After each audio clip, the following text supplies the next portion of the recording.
benar mereka bukan Mesias walaupun dengan banyak nubuat, mujizat dan segala macam. Karena benar Yesus itu Mesias. Lalu abang sebentar. Oke, kalau Abang kamu kaitkan tidak dengan mampu Paulus. menjawab, Sebentar bang. ternyata Abang kaitkan dengan Paulus. dalam kisah Berarti para abang rasul melihat Paulus. 19 itu, Hai, yang Felix, mengaku pernah hati-hati di bertemu dengan jalan. Mesias Kau adalah nanti Paulus. ketemu Mesias. Iya Paulus. Oke, Paulus. Saya bahas Paulus nih. Artinya gini bang, ketika abang mengatakan Paulus, abang lihat semua tentang Paulus. Dia cerita tentang Yesus. Dia menginjil, percayalah kepada Yesus. Selesai. Paulus bicara tentang Yesus. Artinya dia bicara bahwa Yesus itu Mesias. Apa yang kurang? Oke. Paulus Sorry, tadi. berbicara Dia tentang datang dia Yesus. berkata, kecuali dia datang dia berkata, akulah Mesias. Ah itu memang salah karena sejak awal Yesus sudah bilang, ketika ada yang mengaku bahwa akulah Mesias atau bertemu, ya itu palsu. Apalagi tidak memberitakan tentang Mesias. Paulus itu berbicara tentang Oke, Yesus. di mana otakmu, Ade? Di mana akalmu, Dindaku? Di mana akalmu? Di mana kau taruh akalmu? Yesus berkata, apabila datang kepadamu, ya, seseorang yang mengaku bertemu dengan Mesias, atau Mesias datang kepadamu mengaku akulah Mesias, maka jangan kamu percaya, karena mereka akan menyesatkan Di banyak mana manusia. ayatnya bertemu Mesias? Ya, ini Ayatnya jelas Paulus mengaku bertemu dengan siapa di gurun ketika dia ke Damsik. Paulusnya mengaku Di ketemu dengan mana siapa? Yesus mengatakan barang siapa mengaku bertemu Mesias? Ayatnya mana, Bang? Matius 24 nomor 23. Jadi Baca, apabila kalau ada siapa dengar, yang saya bilang baca bertemu, ini, saya sedang tak baca. ada kata Saya sedang bertemu baca. di situ. Saya sudah baca apabila Saya baca ada lagi. apabila ada orang berkata Mesias ada di gurun, Mesias ada di dalam bilik penjara, maka Tidak kata kata Yesus apa? bertemu, Bang. Tidak ada kata bertemu di situ. Jadi apa Dan? Jadi apa? Begini Jadi Bang apa? Suma, mana kata bertemu di situ? Tadi Oke. kan dibilang kata bertemu, Oke. makanya Oke. mengerti. Baik, ada baik, baik, baik, bertemu. baik, baik. Baik, saya bacakan dalilnya. Pada waktu itu jika ada orang berkata, lihat Mesias ada di sini, Mesias ada di sana, jangan kamu percaya. Kenapa orang itu mengatakan dia Mesias ada di sana? Kenapa? Karena dia bertemu atau karena tidak? Bisa saja palsu Bang. Dia mengklaim. Dia tidak Baik, bertemu. itulah Paulus. Dia cuma Coba. bilang, dia tidak Coba lihat. bertemu. Di dalam Korintus 9, coba kamu lihat. Dalam Jangan Korintus 9, lompat-lompat, Bang Suma. supaya Jangan saya kasih kau lompat-lompat. data, supaya saya Kau kasih kau data. penyesat. Jangan Kau diam, lompat-lompat dulu. kau diam. Penyembah makhluk kuburan, kau diam.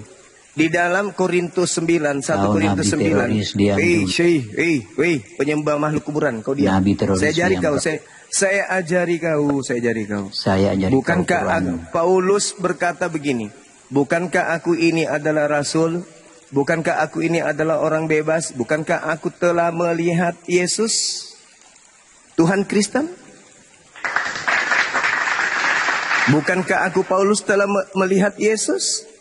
Bertemu nggak kalau dia melihat Yesus?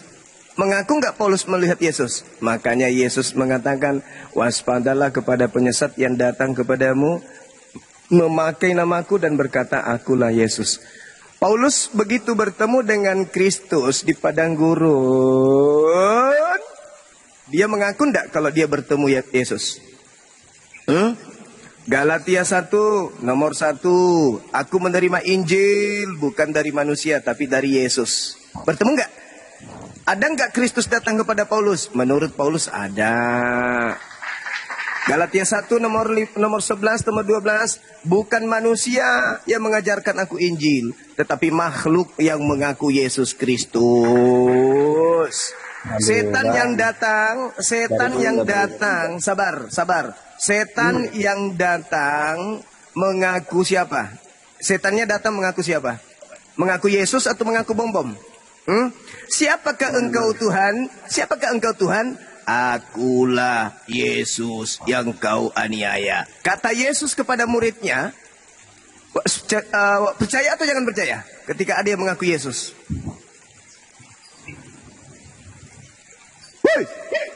Percaya atau jangan percaya? Selesaikan dulu yang tadi, jangan langsung bertanya. Iya, enggak, saya tanya samamu. Ketika ada orang yang mengaku bertemu dengan Yesus, kata Yesus percaya atau jangan percaya?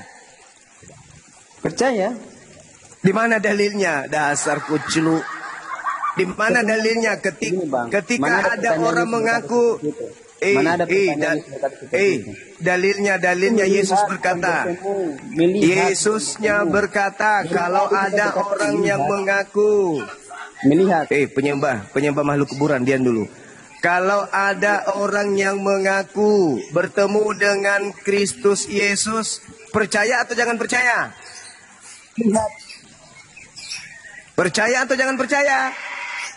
Makanya pertanyaan itu jangan lari-lari. Pertanyaannya itu Yesus, melihat, bukan bertemu. dengar. Jangan bodoh, Dengar dulu. Saya baca ya, pada waktu itu jika orang berkata kepada kamu, lihat, bukan bertemu.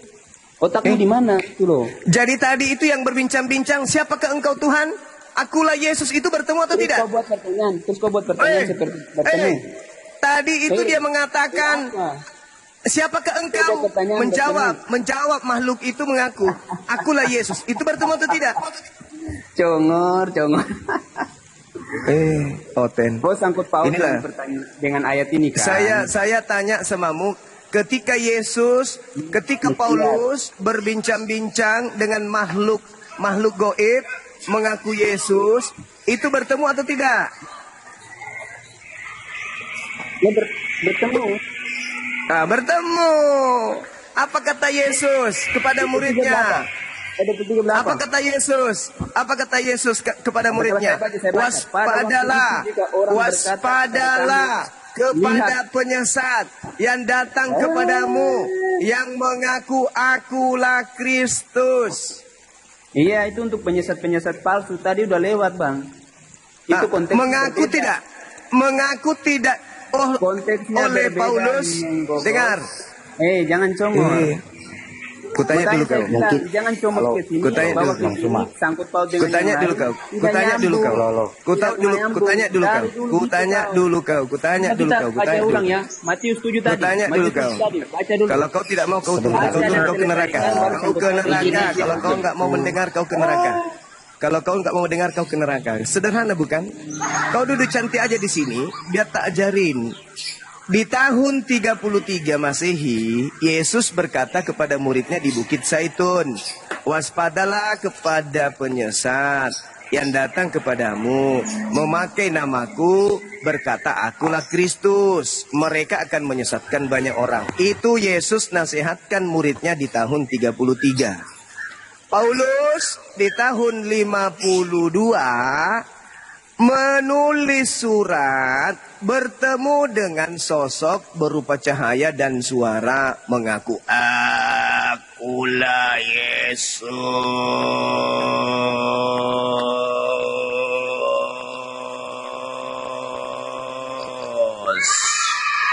Dan dicatat kembali oleh asistennya di tahun 65 di dalam buku kedua, yaitu Kisah Para Rasul. Yesusnya menasehati muridnya di tahun 33, Paulusnya mengaku puluhan tahun kemudian bertemu dengan sosok makhluk goib di padang gurun ketika menuju ke Damsyik. Murid-murid yang mendengarkan nasihat di tahun 33, ketika mereka panjang umur, bertemu dengan Paulus yang mengaku, murid-murid Yesus, ya botak, aku bertemu dengan gurumu ketika aku ke Damsyik. Apa pesan gurunya kepada mereka?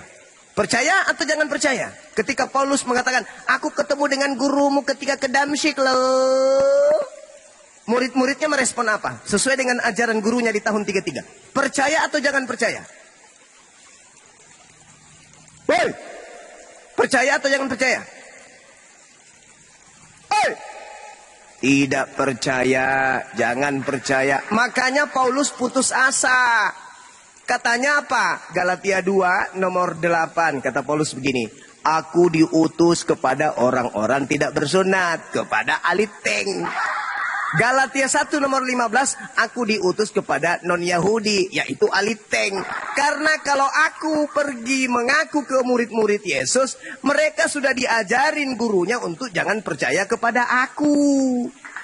Makanya biarpun botak saya ini tumbuh padi, kalau saya masih mengajar ke mereka, mereka tidak akan percaya. Karena mereka mendengarkan nasihat gurunya, jangan kau percaya. Maka satu-satunya supaya laku, makhluk goib yang datang kepada aku ini kujual, maka aku menjualnya ke non-Yahudi yang bukan murid Yesus. Lahirlah kalian. Woi, kau sudah paham sampai situ? Masih mau tetap di kebetolan? Yesusnya berkata, waspadalah kepada penyesat yang datang kepadamu memakai namaku. Itu dulu kalian selesaikan. Penyesatnya itu datang dengan memakai atribut Yesus namanya atau bom-bom namanya. Penyesat itu menurut Yesus. Yang datang setelah aku bernama bom-bom atau bernama Yesus. Hei, bernama bom-bom atau bernama Yesus? Bernama Yesus. Orang banyak yang dinubuatkan Yesus bahwa mereka akan menyesatkan banyak orang. Orang banyak pengikut Yesus palsu ini namanya apa? Gelari apa? Digelari apa? Digelari apa pengikut Yesus palsu ini? Pengikut-pengikutnya. Pengikut Kristus. Apa singkatannya? Apa singkatannya pengikut Kristus? Apa? Apa? Hei! Apa? Orang-orang di luar Yahudi yang mengatakan diri mereka pengikut Kristus itu apa namanya? Hei! Apa namanya? Hei! Apa namanya pengikut Kristus di luar Yahudi? Apa namanya? Hei! Ayam yang jawab. Apa namanya pengikut Kristus di luar Yahudi yang mendengarkan nasihat gurunya? Jangan kau percaya. Kalau ada orang mengaku-ngaku bertemu dengan aku di padang gurun, apa nama orang yang di luar pengikut Yesus di luar Yahudi? Apa namanya?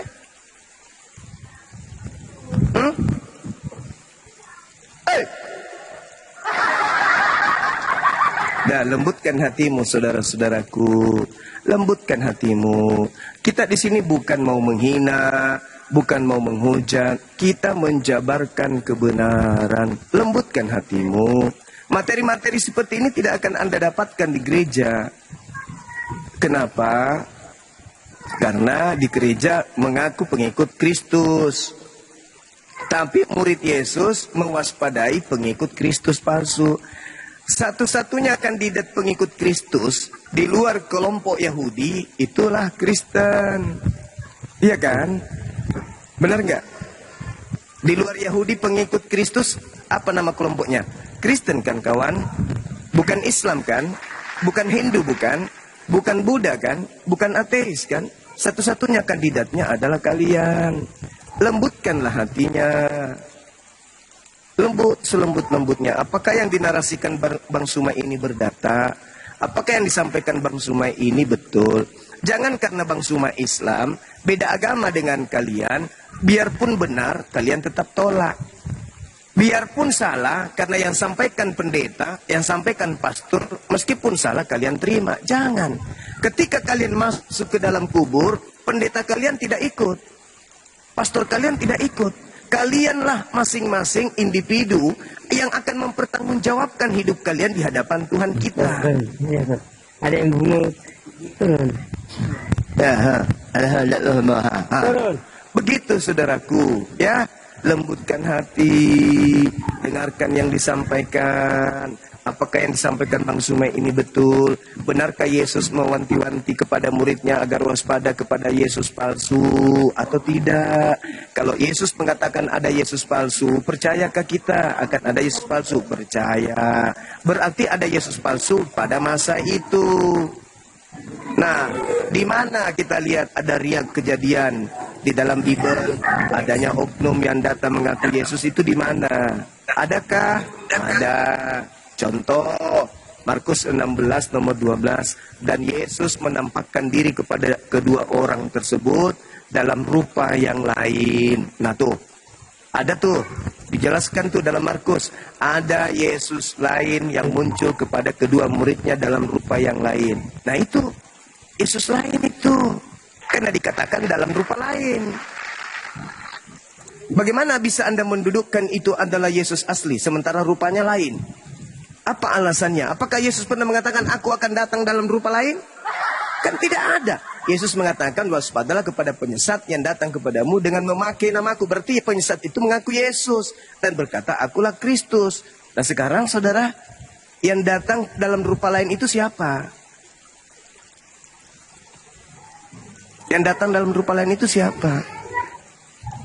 Nah, maka benarlah kemudian ketika yang kalian ikuti itu ternyata, ini pertanyaannya, maka benarlah kemudian ketika yang kalian ikuti itu ternyata adalah Yesus palsu. Kenapa demikian? Karena di dalam data Matius 7 nomor 22-23, pengikut Yesuslah yang diusir oleh Yesus. Saya ulang, pengikut Yesuslah yang diusir oleh Yesus. Pengikut Yesus yang bermukjizat, pengikut Yesus yang mengusir setan, pengusir setan yang bernubuat, pakai nama Yesus, yang diusir oleh Yesus. Kalau yang kalian gunakan Yesus asli, mengusir setan, bernubuat, bermukjizat, lalu kenapa Yesus asli mengusir kalian dan berkata, aku tidak mengenal kalian? Lalu selama ini kalian bermukjizat mengusir setan di gereja itu, apa sih? Jadi Yesus yang kalian panggil di gereja, yang pendeta-pendeta kalian pakai namanya, yang Rusuli Lubis pakai usir setan, yang pakai Rusuli Lubis pakai ngobatin orang, itu Yesus yang mana? Hati-hati, karena ternyata ada Yesus palsu. Apa buktinya? Ketika kalian bernubuat, ketika kalian bermukjizat, ketika kalian mengusir setan pakai nama Yesus, justru Yesus mengatakan, enyahlah daripadaku, kalian semua adalah pembuat kejahatan. Aku Yesus tidak mengenal kalian. Jadi yang membantu kalian mengobati orang sakit, bernubuat, bermujizat di gereja itu Yesus yang mana? Kalau yang asli tidak mengenal kalian. Lalu Yesus yang datang kepada kalian mengobati orang-orang yang kalian obati itu siapa? Dalam nama Yesus. Yesus yang mana? Karena Yesus mengatakan waspadalah kepada satanik, kepada penyesat, planos yang datang kepadamu menyamar, memakai namaku dan berkata akulah Kristus. Satu-satunya kelompok manusia di atas muka bumi ini yang mengusir setan, bermujizat, ngobati orang pakai nama Yesus hanya Kristen. Berarti yang diusir Yesus siapa? Islam, Hindu, Buddha, Kristen. Cobalah lembutkan hati kalian, saudara-saudaraku. Lembutkan hati kalian. Please, lembutkan hati kalian. Sederhana loh itu. Jangan karena Anda cuma berkuar-kuar, Yesus Tuhan kami. Silakan aja, tapi ingat, pikirkan keselamatan kalian. Pikirkan. Besok hari kalian meninggal, Yesus datang tanya, siapa yang suruh kau menyembahku? Siapa yang suruh kalian bermujizat pakai namaku? Aku tidak mengenal kalian. Yang kalian pakai mengusir setan itu kan, saya sudah katakan, waspadalah kepada penyesat yang datang kepada kalian dengan memakai namaku dan berkata akulah Kristus. Berarti penyesat itu bergelar Kristus. Apa buktinya? Saya kasih data. Matius 23, Matius 24 nomor 23. Jadi apabila ada orang berkata, lihat ada Mesias di sini, ada Kristus di sini, jangan kau percaya. Sebab Kristus palsu akan datang, banyak melakukan tanda yang dahsyat dan mukjizat-mukjizat. Tuh, berarti ada Yesus palsu yang memang hebat dalam melaksanakan mukjizat. Ada Yesus palsu yang memang hebat di dalam melakukan tanda-tanda dahsyat seperti menyembuhkan orang, membuat orang Kristen mampu membuat orang buta melihat, orang lumpuh berjalan. Itu kata Yesus, bukan kata saya loh, teman-teman.